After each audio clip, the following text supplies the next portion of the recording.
Hey guys, I'm back on top of the mountain today. I like to get out of the office as much as possible on my days off. That down there is where I live. This is kind of the southeastern portion of the prefecture. And then right behind me, you can't see it, it's way too windy up there, is the northwestern part of the prefecture. So it's kind of a cool spot, a mountain right in the middle of town. Anyways, I'm gonna move down to where it's a little quieter. And maybe I'll walk backwards because the lighting is terrible. All right, so today, this video, I want to talk about, it's a question most of us have in the back of our minds when we start programming, but very, very few of us, in my experience at least, are comfortable asking out loud. And that's, is it normal to feel dumb when you first start programming? And the answer is yes. Okay, so I'm a professional teacher. I've been in education now for 13 years, which is quite a while, quite a bit of my life. And I've seen it all as far as students. I think that's a little better now. We can focus there.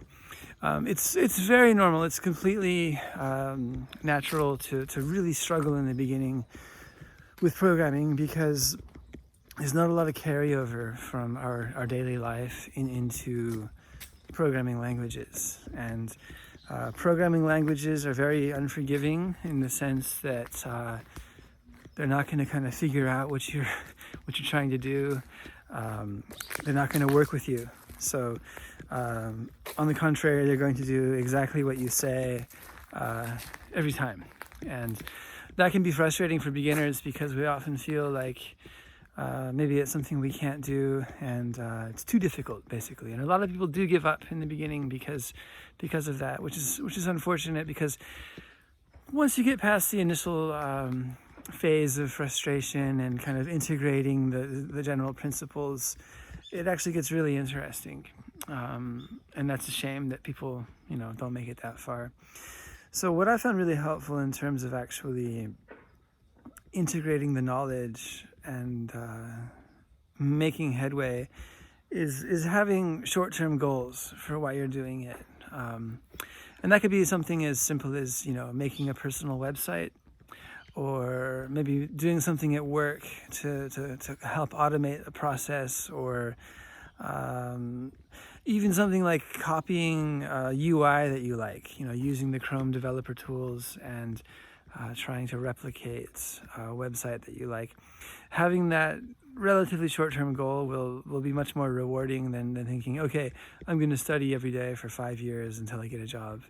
That's not something everyone can do. And so it's much more realistic to drill down into something you can learn today, even if it's completely on the back end, like how do arrays work, or how can you render some kind of input in JavaScript onto the front end. All of these little things you can work on and kind of put together.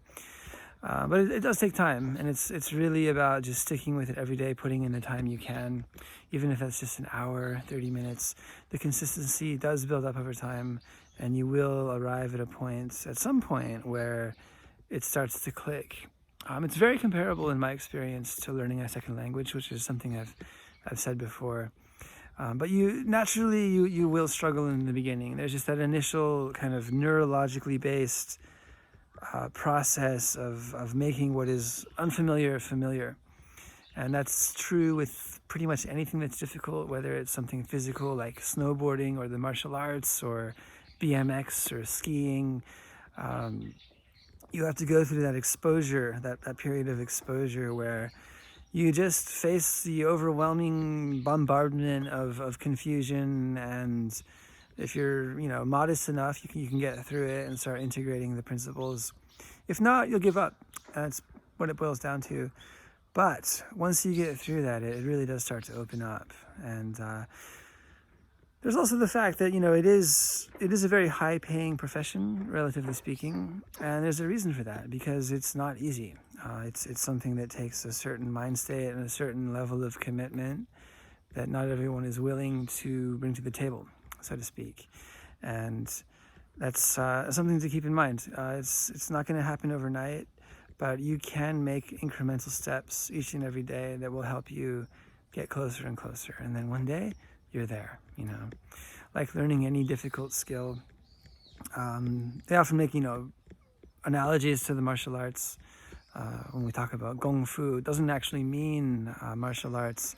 It means basically the actual characters in Chinese, if I remember right, are time and effort. So it's the skill that results from a combination of time and effort. Of course, if you're smart about it, you can use less time to generate higher results, but you need to know what you're doing. You need to have a path, which is why it's a really good idea to have a teacher. You could hack away at it for 5 or 10 years and probably be pretty good by the end.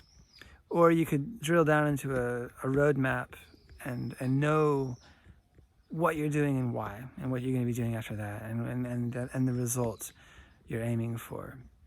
Because it is a very broad field, and it is a very deep field at the same time. And there's not a lot out there that's like that, if you think about it.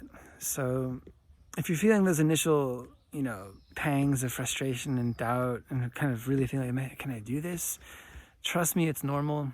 We all go through it, especially if you're the motivated type that's just starting and you don't have a lot of prior experience and you want results.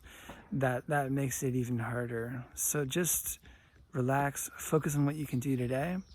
2 tips that really help me.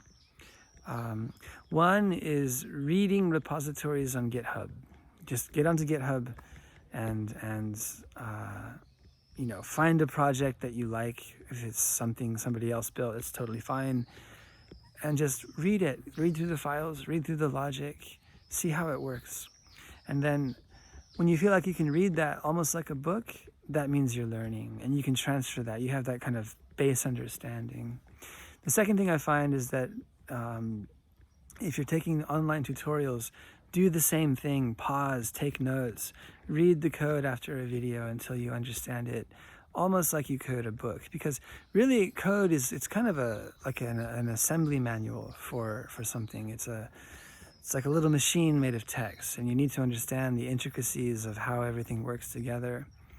And if you can do that and get kind of an understanding of the essence more so than the specifics, there's a curly brace here and a colon and a semicolon, so or a bracket and a parentheses.